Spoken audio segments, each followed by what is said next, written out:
Hi everyone, welcome to the virtual edition of BMO IFFSA Toronto 2020. In this conversation with Bina, we're going to talk about female protagonist and the filmmaker's gaze in the movies of the Indian New Wave. So, hi Bina, and I think Hi, I Neha. want to start with, because there's so many different, diverse kinds of styles of filmmaking that are included in the rubric of the Indian New Wave. So if you could just begin by telling us what is the Indian New Wave? What are we talking about when we are referring as the Indian New Wave? Oh, okay. So let's start a little bit with the background and then go into it. So since we're talking about the female protagonist and what it has to do with cinema, uh, you know, till the independence movement, women were completely at the forefront. Sort of the whole freedom movement. You had all the women there and so on. Post that, what we found was that women sort of receded into the background. Women's issues didn't come up, etc. And there is this notion that of the traditional woman, the self-sacrificing, the Sita, that was a kind of narrative for quite a few years, even in the cinema. So you have films like Mother India and so on, where you have strong female protagonists, but it is in the idea of the traditional woman, etc. Um, Around the 60s, what happens is um, the Film Development Corporation, on the basis of a report submitted to the Government of India, the Film Development Corporation is formed, which is called the FFC, and they start financing films, right? Along with that, what happens is, which very few people are aware of, and actually while I was reading, I got this notion. There was a status of women in India, which was published with Veena Majumdar, the great researcher. She was the head of that committee. It was a government appointed committee. So what you see is from that report that suddenly women's problems, women's issues, women's the whole idea of the woman suddenly gets forefronted again, and this strangely coincides with the coming up of the new wave, where you see that most of the filmmakers who were financed by the Film Finance Corporation, because this was a whole new way of wanting to make films, distribute films, etc. And you find that, interestingly, most of the filmmakers take women as their subjects, starting with Bhuvan Shom, with all Mrinal Sen. In the south, you have Girish Kasravali, you have Girish Karnad. So you have a whole sudden a look at women from a very different perspective. So for me, the new wave actually is a period from about the 60s that went on till the early, before, India opened up, etc., and the sort of liberalization drive, where a lot of filmmakers engaged with the state mechanism. That is what is interesting in telling different stories about women. So you have different kinds of protagonists who suddenly appear. Starting with, of course, Bhuvan Shom, which is Mrinal Sen's film, which is considered kind of the starting point of the new wave, to Shyam Benegal, Bhumika, Umbertine, Marathi, Girish Kasravali making Ghatashraddh in Kannada. So there's a whole sudden new look and a new way of looking at the women, at the woman protagonist. So I would say that is a kind of almost like the modernization, in a sense, of Indian cinema, or the change from the very entrenched kind of system of big budget, looking at women a particular way, etc., to these small independent films that start reimagining women. So the new wave is not only about content, of course, but also about the ways they use their camera, etc. Plus the way they wanted to distribute and show the films. Yeah. Mhm. So, if I understand correctly, what you're trying to say is that this kind of cinema was also heavily kind of grounded in the status of the woman in post colonial India, right? So, the discourse about modernity and how modernity was kind of seeping into intersecting with femininity, rather. But at the same time, this Indian New Wave was also heavily inspired, stylistically, if you will, by the Italian New Realism and French New Wave.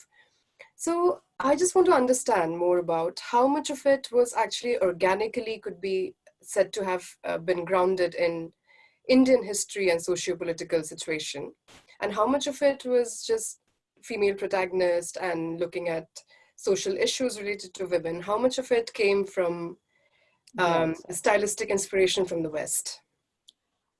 That's really interesting because actually, perhaps the inspiration was, you also know that the Film Institute is set up in 1965. The first Film Institute in India is set up in 1964, 65, around that time. So it's, and there was, unlike now where it's a little confused about what the role of the Film Institute, then it was very clearly defined that it was to create a new breed of filmmakers, etc. So suddenly these filmmakers have, of course, been exposed to world cinema, new ways of. So it is, I would say, it is stylistically inspired, certainly by both the French New Wave, much more by Italian, the New Realist movement, perhaps. Though, of course, the French New Wave also was an influence. But I think all of them turned to the roots. This is the interesting thing, that you had filmmakers like Mani, etc., Mani Kaul, Kumar Shahani, Girish Kastravali, who actually turned within. And this is why the status report is so important, because the status report very clearly states that when we are looking at the problems of women, feminism was blaring at that end in the West by then. Again and again, the report says we're looking inside. We're looking at the women in our country. What is happening to them? And I think exactly that happened in the New Wave.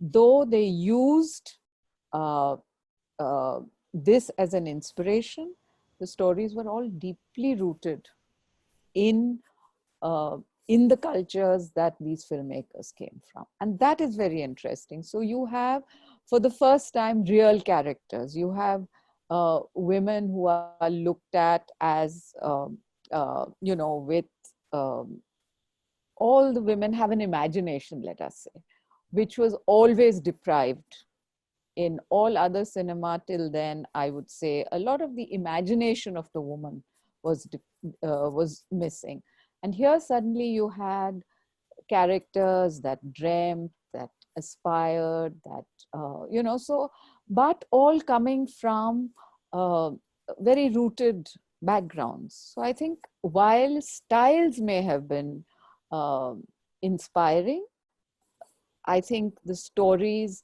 and the way they were told certainly belong to the cultures the filmmakers came from.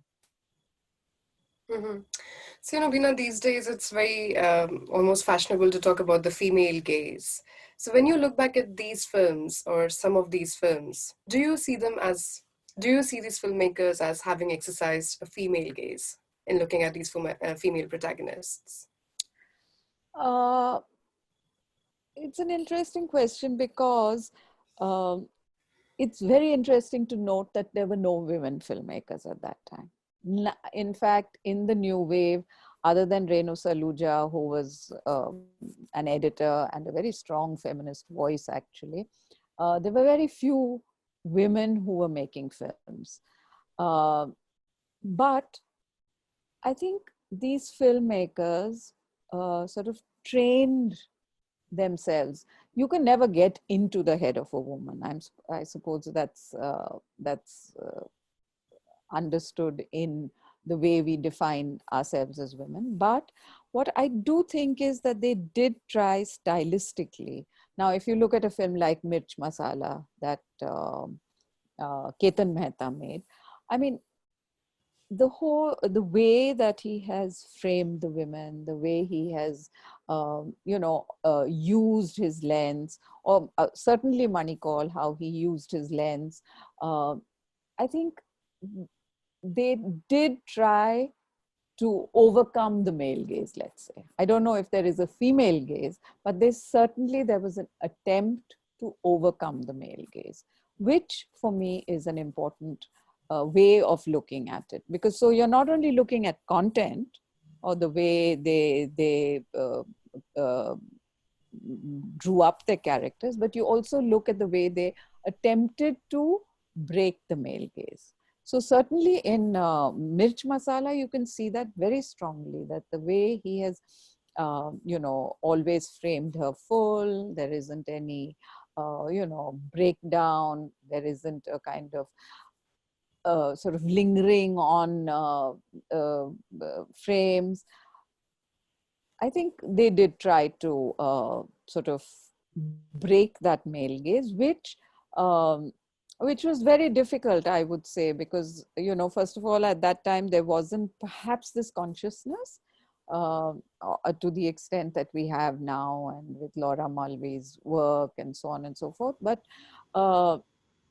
certainly there is, you don't take exception to a lot of those films and the way they have framed and the language they have used, the aesthetic they have used for their female protagonists.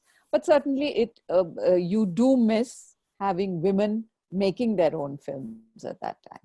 Mm-hmm. I will come back to that, but before that, Yeah. something that I personally find very interesting. So, how do you define a gaze that is a break or a shift from the male gaze? So, like, I think you gave a very good example there, like looking at a woman not as a sum of her parts. Yeah, So exactly. are there other such things you can point out which to you are exemplify how to break away from a male gaze? Well, I think one is lensing, for example. I mean, of course, um, uh, that has to do. Now, if you look at a film like Uski Roti, and you see how Mani has used his lens, from the wide angle, which becomes the general. And when you see the main character, you see how the telephoto lens is used, how it is reversed. I think these were all conscious decisions where you try and explore a mindscape without um, objectifying. you know she is not the object. You are trying to describe uh, her her her mental state, because she's waiting at the bus stop. And the other thing that does happen is you find that even though she's a traditional village woman, she is not a victim of that.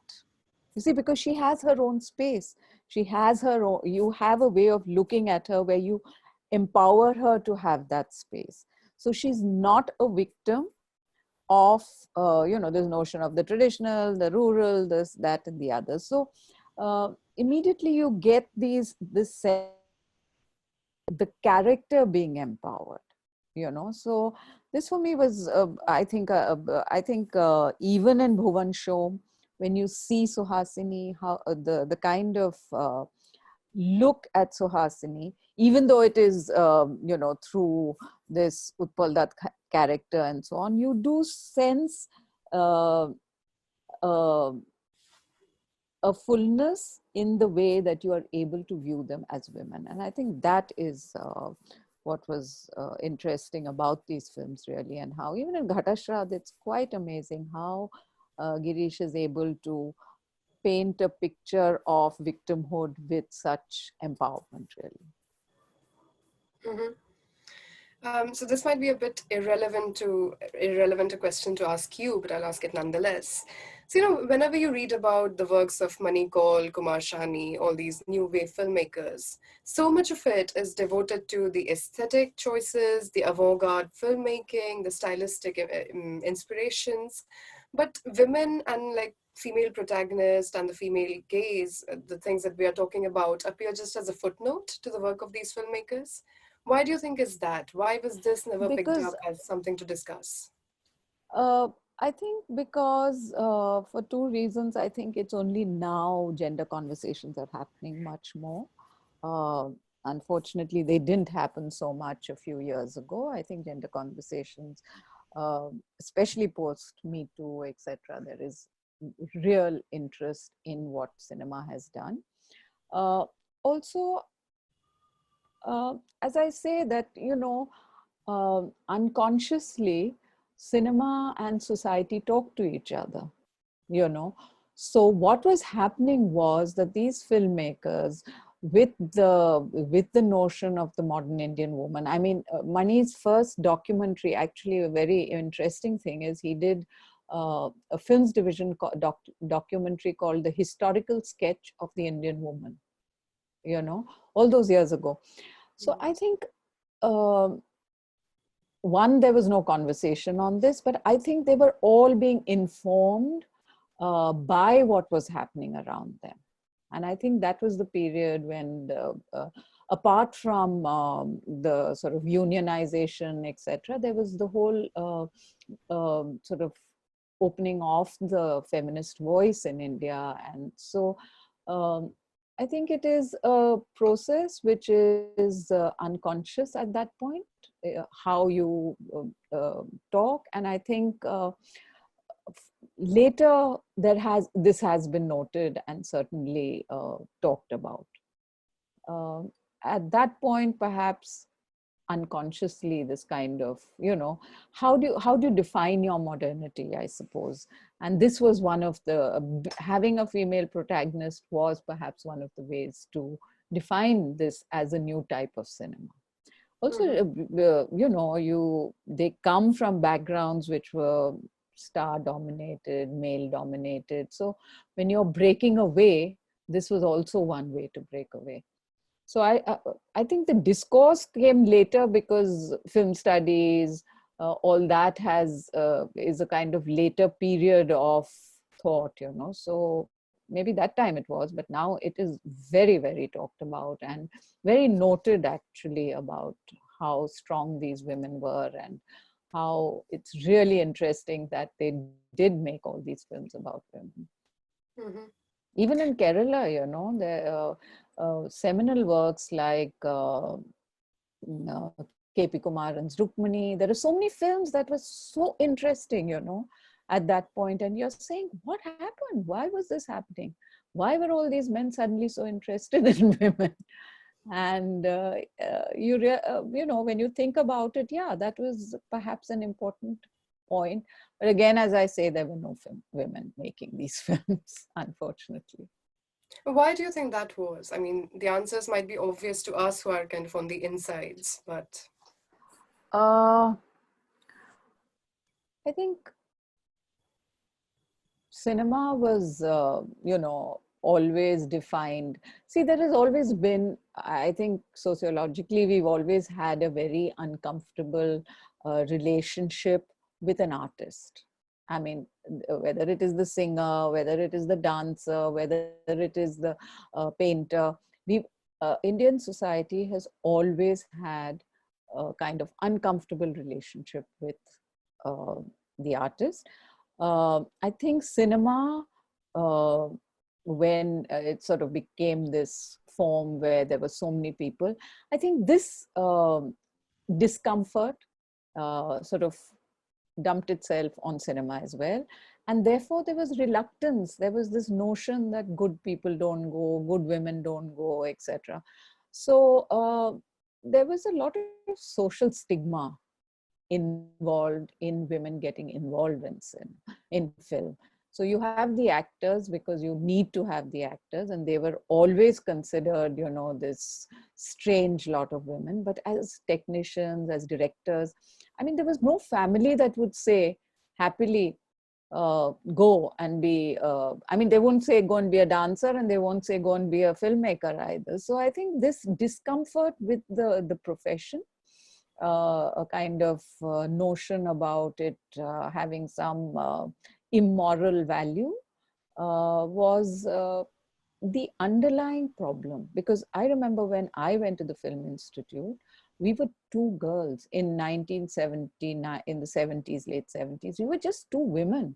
We were four women in the entire campus, 4 or 5 women in the entire campus. So this discomfort was always there, and I don't think women were ever encouraged to you know, become part of the filmmaking process and feel empowered enough to. And then of course there is the male club. They didn't want to let go, I suppose. There is a notion, of course, patriarchy is part of that also, that you say that let's not have them around. So it was a combination of two things, I think, that really. But having said that, I must mention that it is very interesting that while women were not in mainstream or in the sort of fiction world, women carved such a strong presence in the documentary world. You know, in India, the documentary film movement owes its existence a lot to these women who found this niche to tell stories. So it's quite an interesting thing. So while you have all these you know, great filmmakers working, etc., then there were no women. You find there are documentary filmmakers who were telling stories, and exactly these kind of stories, in smaller, quieter, and of course the digital digitalization really helped in that. Yeah. Mm-hmm. And why do you think documentary filmmaking is much more pliable to women? Or is it because it's an informal sector where you don't have to break into the boys' club? Absolutely, I think so. I think it um, it wasn't a boys' club till then. It, you know, it was always considered this.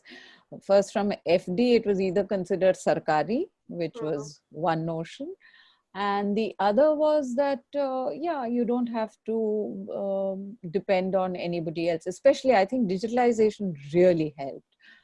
Because you had you know, means of making films, and you have, but even before that, people like Deepa Dhanraj, etc., they took 16 cameras and just went out and told stories that I mean, if you see those films even today, they're so relevant, they're so well made.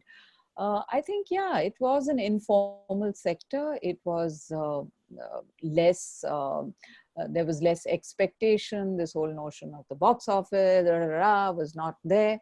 So I think that's why, I mean, finally, I think women need to tell their stories, and they will find a way to tell their stories. So I think Mm-hmm. that's, I mean, that's what we've seen in the, and now of course it's changed again, and you have, you know, again, this strong voice, and perhaps you can tell us about that, what you think about that. No, before that, I have many things to ask you. So you mentioned the FTII, which is the Film and Television Institute of India, and I think you yourself went there in the early 80s. Yeah, So late 70s, early 80s. Yeah. the 70s, early 80s. So, you know, when you're talking about this reluctance around women entering the filmmaking profession, I want to understand what role does an institution like the FTI play in this? Because, you know, with something like that, you're saying that, okay, this is not something of disrepute, it is a professional craft that you can train in. So how does that change things? I think that was a really important change that did happen. The moment the institute was set up, there was, except that this message takes long to percolate, and to sort of bring actual sociological change is a slow process. But interestingly, now you have more women in the Film Institute than men. I mean, there are n number of girls who are going in, etc. Of course, attrition rates are high, and the whole story continues like any other profession. But I think the professionalization, or the notion of professionalization, really did help. It was a slow process. As I said, in my time, it was just 2 people and 3 people, but it has steadily grown, and I think it has really made a difference. And I think not only FTII, with the setting up of the Satyajit Ray Film Institute, with the setting up of other centers, I think all that has contributed to a sense that it is an honorable profession, number one, and it's also sort of can give you your bread and butter, really. So I think parents or families are much more inclined to consider a little more uh, letting their children go, or women making these choices that, yeah, this is a profession I can get into. Mm-hmm. Otherwise, you don't even dream, na? This is the thing, that how I want to be a filmmaker. I come from a small town in Kerala. I see all these lovely films. I'm a girl. I'm 17. What do I do? How do I even start? But at least now there's the Film Institute where I can say, at least I can apply, Now, otherwise, there was just no, so it's a very important thing. This more than more than anything else, I think it was also the gesture by the state that said, yes, this is something that we value. And yeah. Well, for one, I didn't know that there are now more women than men in the institute, because I mean, Yeah, if you look at there the are initial lots and numbers, if lots you of look at girls. And I don't know whether exactly now, but at least 2, 3 years ago there were. because if you look at the number of women making films, that just doesn't seem to be the case.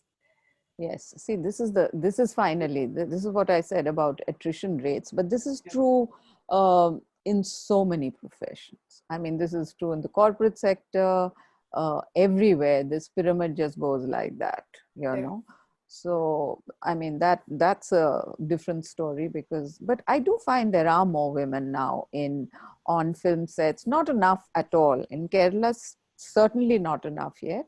But Mm. I do find that in Bombay, there are attempts being made to be more diverse and, sort of uh, look at that question as being pertinent to the content you create. You see, Mm. this is it. The point is not only female presence or diverse gender presence, it's about how it reflects in your content finally. And I think that is happening in a sense. Mm-hmm. I mean, you did say initially that, a man perhaps cannot get into the mind of a woman. So then you have making films with female protagonists. What difference do you see in the way a man looks at a woman vis-a-vis how a woman looks at a woman? See, Nandita, I think this is not versus or anything, right? I believe there are two things that happen. One is, for me, process is very important. Hmm? I think the process of filmmaking is very important, and I do sense that women have ways of negotiating power, of negotiating spaces, etc., which differ from the way men do, right? And I think um, this whole notion that a woman behaves like a man and all that, for me, those are not the points. I think the point is, how do women negotiate their power? How do women, and I think there is a difference in that. And for me, that presence is very important. So it may not, I mean, to believe that I can only make a film about a woman is bullshit. I think I can make a film just as much about a man, about diverse things I can make films about. But how do I negotiate these issues of power, of um, I think those are the where the differences come in.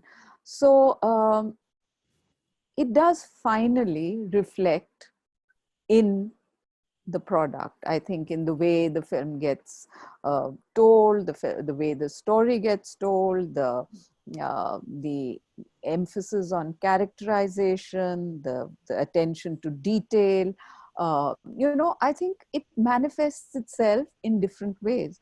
So it's it's difficult to put it down, but I mean, I worked as an editor with men and women, and I do find this difference. I do find that there is um, a way of looking which is not easily definable, but exists. And it does show in films, I think. The way Aparna Sen makes 36 Chaurangi Lane is not like somebody else, uh, perhaps making that film. So Mhm. for me, these are not definable, but certainly exist. And I think it is this diversity that needs to be sort of emphasized all the time, that you don't tell stories only from one position, but from various positions, because then it's exciting, you know. Though for me, of course, the bottom line is you need to make a good film. It's not about man, woman, X, Y, Z or anything. It's about making a good film. But I do think that all this plays into what makes a good film. No, absolutely. And this resonates with another discussion that we had for IFSA. I was talking to, for instance, Konkana's last film, her film that she Film. directed, Death in the Gunj. If you look at Gitu's last film, which is Muton, and it's about a male protagonist essentially. And if you look at Exactly. the way they deal with their men, the tenderness, the empathy, you can Exactly. It's a sense touch. something Yeah, there tangible, is. which is a different way of looking. Absolutely. Yeah. I mean, in Konkana's film, certainly. I mean, in Gitu's film, yes. I mean, I think that scene, that love scene between the two men, Oh, yes. yeah, I mean, it's really not, there is a quality. Now, will a man be able to do it? I'm sure a man can do it, but I think they're not trained to do it like that. I think we, as women, are biological, cultural, sociological, economic, all these things sort of play out in a way that uh, makes us handle things somewhat differently from men. Yeah. Mm. No, So absolutely. it's The love scene to me in Muton was the yeah, telling moment that this is a film by a that's woman. absolutely, yeah. Yeah. So I think even in Death in the Gunj, I mean, there is a sensitivity to the characters that is really, I mean, it is a female way of looking at things. I cannot explain why, or I cannot say that I have not seen men make sensitive films, but certainly, there is the sensitivity that and Mm. it's not, again and again, I keep feeling like saying that it's not the story, it's the way the story is told. But Yeah. yeah, Yeah, and I I think suppose. there are two separate arguments to be made here. While on the one hand, we definitely need more women making films, I also think we generally need more films with a female gaze, no matter who's making them. Exactly. And absolutely. And we need films that understand that, women need, it's not about being a protagonist, but it's even if you're a sister in the background, or, the mother over there, that, there is characterization which is very important to sort of, so that would be the kind of detailing that you would expect. And it's not about lip service. You see, this is the thing. I think also what is happening in this whole gender conversation, there's a lot of lip service being paid to the strong woman. We're showing the strong woman, and therefore my film is, for me, it's the detailing that is, and how you tell that story in a way that does give that gaze to the film. Hmm. No, absolutely. I mean, that's my pet peeve. Like, a strong woman isn't the same as a strong female character because a Exactly. strong character can be flawed, can be bad in all sorts of ways. Absolutely, Yeah. and needs to be seen like that, with their warts, and this is the thing, that you create this strong woman character who becomes the male version of a hero, if you know what I mean, female Yeah. version of the hero. which is Yeah. not the point. You know, we don't want female heroes. We want women to be heroes, if you know what I mean. So Yeah. this sort of replacing this woman who can do everything, etc., but there is change. I must say, all over there is change. You look at Tamil cinema, you look at you know, and also in terms of other issues coming in terms of, you know, caste and economic situation. All these are now, I think, and I would really say that this is post Me Too. Again, there has been a kind of shift, and there is a sensitivity that is sort of at least being attempted now. Hmm. And I have to say that in India, at least, Women in Cinema Collective that you've been associated with, it's been one of the forefronts.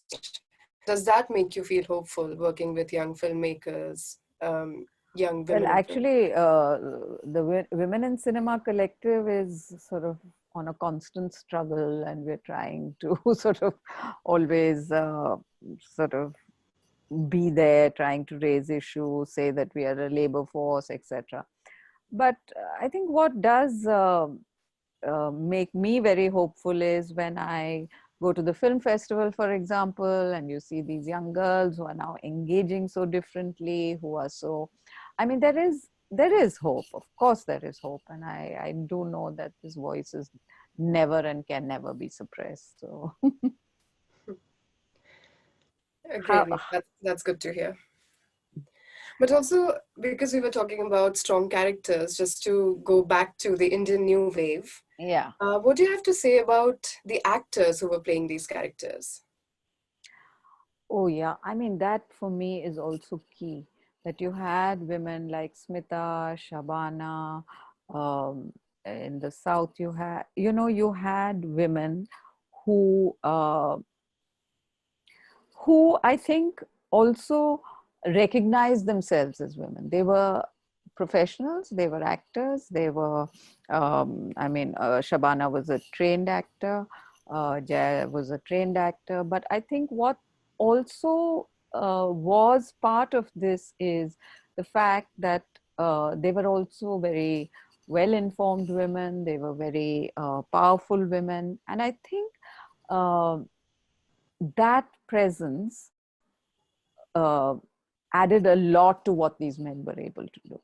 You know, the very fact that you had good actors, professional actors who were conscious of themselves as women, I think that really helped. And I mean, I would say that the new wave without these actors would have been no wave actually, because you really had these strong female women, not only characters, but it's also how, you know, the kind of onus you take on when you take on a character, whether it is Shabana in Sham Benegal's films, or Smita Patel in Mirch Masala. Uh, they are just amazing. I mean, they really do present to you the notion of the contemporary woman. I mean, there may be traditional women like Sonbai and Mirch Masala is actually just a village woman, and but she embodies, in a sense, that modern woman who's saying, "Look, I can take agency for my uh, decisions, and therefore when I say no, I mean no," that kind of thing. So it's quite amazing. I must say that that is something that has not been talked about very much. While they talk, there's a lot of talk about the new wave filmmakers, there's little talk about how it was these strong actors that really, in Karnataka, there was an actress called Nandini. I mean, these were all amazing women who really, you know, uh, put themselves out there and uh, acted with the agency of knowing that they need to do this. This was what I think really made it such an important. Even Suhasini, who today is still acting, Suhasini Mule, I mean, these are all women who are strong, powerhouse women who um, gave those filmmakers a sort of almost gave them their points of strength, if you know what I mean. Mm-hmm. Very important, yeah. Because they didn't have any other tools. I mean, Renu was there, Renu Saluja was there, she was editing some of the films, etc. But there were no other, there was nobody else, I think, who was adding that angle, let us say, to their work. So it's really very important. I think the new wave, of course, Nasir, all of them, fantastic actors, and we can talk about the National School of Drama, but I think the women were the ones who were so informed and so able to depict, if you see a film like Mandi, for example, and you see that entire ensemble cast led by Shabana, I mean, it's an amazing piece of work, yeah. Mm-hmm. On that note, thank you, Bina. I think it's been a very enriching conversation, Oh, really? recuperating the female Yeah, gaze it's been. from the Indian New Wave. Yeah. Thanks, Nandita. Yeah.